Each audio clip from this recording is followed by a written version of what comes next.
ভয় পাচ্ছ? রাত পোহালেই এসএসসি পরীক্ষা, তাই মনটা দুর্বল হয়ে পড়েছে। প্রিয় এসএসসি পরীক্ষার্থী বন্ধু, জানি এখন তোমার উপর অনেক চাপ। হয়তো রাতের ঘুমটি হারাম হয়ে গিয়েছে, কিংবা বইয়ের পাতা উল্টাতে উল্টাতে নিজেকে খুব ক্লান্ত মনে হচ্ছে। কিন্তু একবার ভেবে দেখো তো, এই দিনগুলোর জন্যই তুমি কি গত 10টা বছর অপেক্ষা করনি? আজ সেই দিনটি এসেছে। সফলতার আগের পরিশ্রমগুলো শেষ সময় একটু বেশি কঠিনভাবেই দিতে হয়। ভয়কে জয় করো।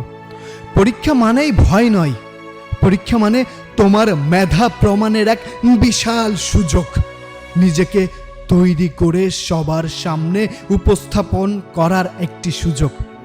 মনে রাখবে, একটি খাতা বা কলম তোমার ভবিষ্যৎ নির্ধারণ করে না, কিন্তু তোমার এই পরিশ্রম আর জেদ তোমাকে এক অনন্য উচ্চতায় নিয়ে যেতে পারে। আজ যখন সবাই ঘুমাচ্ছে আর তুমি টেবিলে বসে অঙ্ক মেলাচ্ছ, কিংবা প্যারাগ্রাফ মুখস্থ করে যাচ্ছ, স্টোরির পর স্টোরি মুখস্থ করে যাচ্ছ, গ্রামার করে যাচ্ছ, জেনে রেখো, তোমার প্রতিটা মুহূর্তের এই ত্যাগ একদিন সফলতার হাসি হয়ে ফিরে আসবে ইনশাআল্লাহ।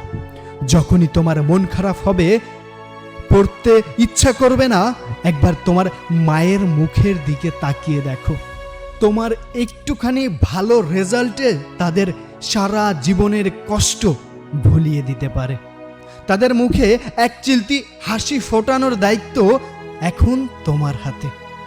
ব্যর্থ হওয়ার ভয়ে ঝেড়ে ফেলো, নিজের উপর বিশ্বাস রাখো।